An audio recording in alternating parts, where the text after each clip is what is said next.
In January of this year, I made my 2 years on low-dose testosterone video, which did a lot better than expected, so thank you if you subscribed because of that or if you liked that video. In that video, I talk about being on these packets, these 1%, 2.5 grams packets, and I'd been on them for 2 years. I was really happy with the changes that my body had. Specifically, I went on low dose because I was worried about the ways my voice would change on a regular dose of testosterone, given that I'm a singer and singing is my biggest passion in life. I go into detail a lot about why I went on low dose, what happened, how it worked out in that video, so I'll link it wherever videos get linked in these videos. A month after that, I go and see my endocrinologist, and she tells me that my testosterone level is definitely on the lower side, and that if I don't up it, there will be consequences. Maybe I shouldn't say consequences, that might not be the right word. I guess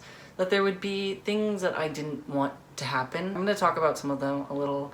It, includes like lack of testosterone in body stuff, if that makes sense. So if that's not your jam, or if you feel dysphoric hearing about that, I would just skip forward 30 seconds or so. So she said that with my levels being what they were, it's possible that I could start menstruating again. And it's also possible that I could get pregnant, because when there's more testosterone in your blood, it's not impossible to get pregnant, but significantly less likely. For some context, before we jump in, I started testosterone in December of 2017. So in May of 2018, my testosterone level was 657. I didn't get it checked for a while. It's not the most responsible thing to do. You should get yours checked more, but I got mine checked next in June of 2019. And in June of 2019, it was at 434. I don't think there was any conversation about that. I don't think she told me it had dropped at all. I don't think anyone was concerned about it. And I would have been really surprised to have heard that it was dropped, because if you watch the other video, you will have heard that in 2019, I had so many more changes than in 2018, which I think is a low-dose testosterone thing. I think you experience more changes typically in the second year when you're on low dose than you do in the first. And then in February, I was 295. So that is significantly less. In doing research for this video though, I came to discover that it's not actually considered low by most people. There's a lot of different articles saying a lot of different ranges. One says 290 to 900, and they measure it in ng/dl, which is nanograms and deciliters. In case you're curious, just because it's kind of interesting, a nanogram is 1/1000th of a gram, and that's a very small amount. Fun facts, the more you know. So one thing said 290 to 900 nanograms per deciliter. Another thing said 270 to 1070. This same article said that the average level is 679. And another thing said if you're 19 and older, which I am, the range is 240 to 950.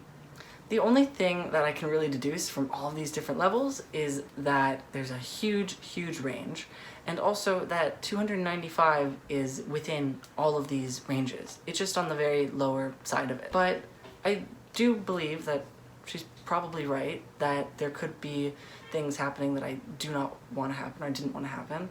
And the other thing is that since it had been dropping so much and it had consistently dropped, I'm sure it would have dropped farther. So I'm not sure where I would have been now if I hadn't upped it. So I upped it to, instead of doing 1 pack a day, I just went on 2 packs a day, which is testosterone gel, 1%. They make other percentages of gel. They make 1.62, I believe, and they also make 2%. So if I have to up it again in the future, maybe I'll go to a different percent. And that is, it's 2.5 grams each, so I went to 5 grams per day, which totals 35 per week. So, what does that all mean? I was really nervous about going on a higher dose because I had gone through this all already, and I was stabilized, and I thought I was good to go.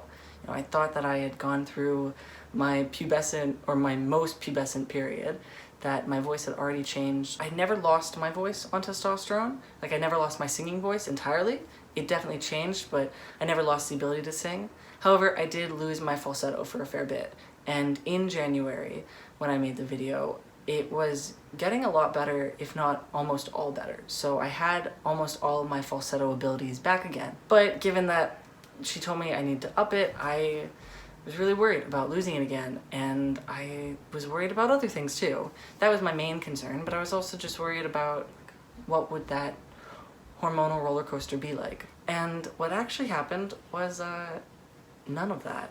I really didn't experience any changes that I saw.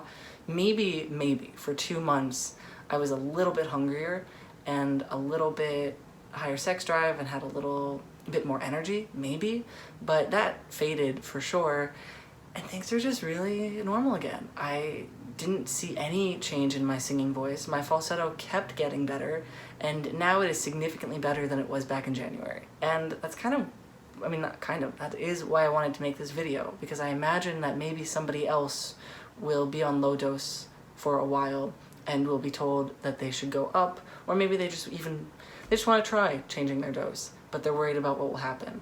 My theory is that if you're on low dose for a long period of time, like years, and you up it, your body is already accustomed to testosterone and it's already shifted slowly into changes, so not too many other changes will occur. I want to dive quickly into what the amounts actually mean, like what the testosterone doses actually mean in comparison to what is considered a normal dose. So I found this great article from Transgender Care at University of San Francisco. They have this chart. I think the only testosterones on here are topical. We have gels, we have patches, we have cream on here.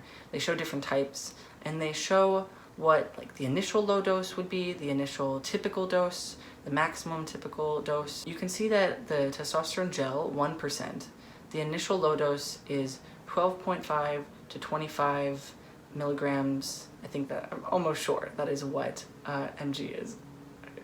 I'm almost sure, per week.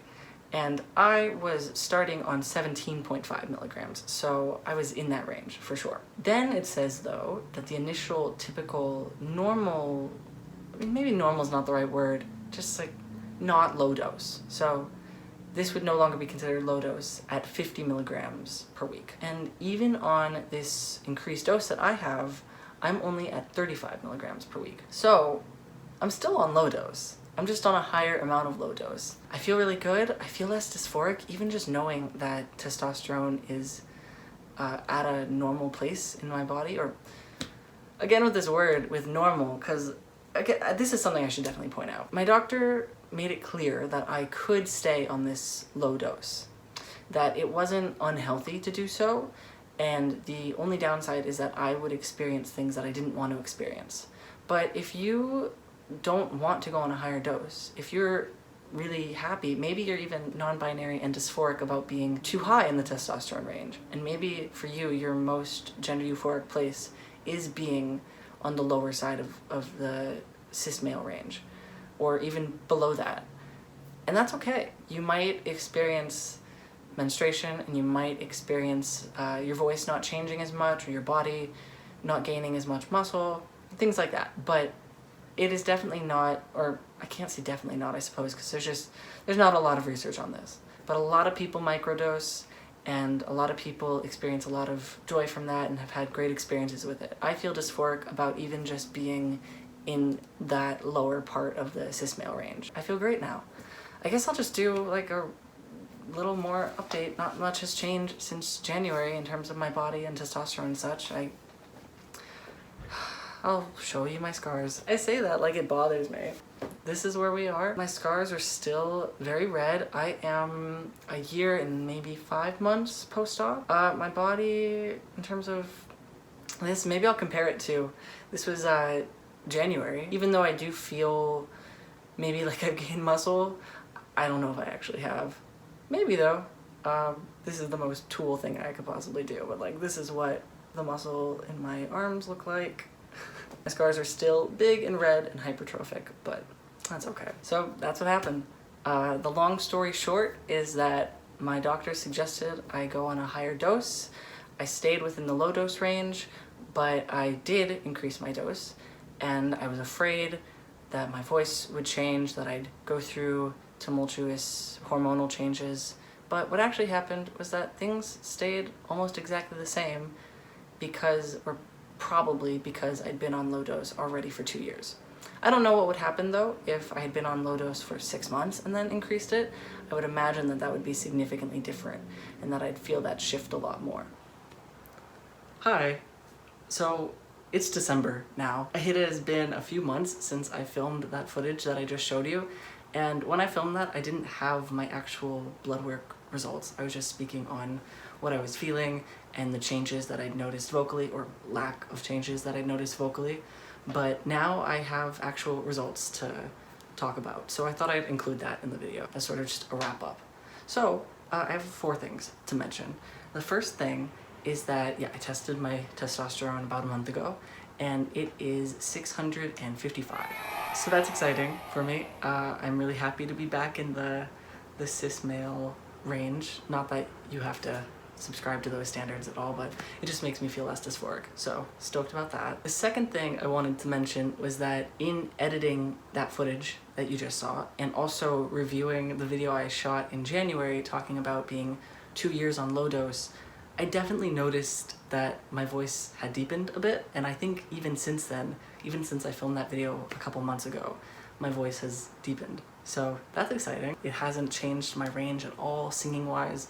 I haven't had any struggle with higher notes. I feel like at this point on my testosterone journey, it's just lowering my voice but not really affecting the higher end, which is so great. Thing 3 is that in that footage that you just saw, I talk about, at one point when I'm showing my scars, I'm talking about how I look like a tool for flexing.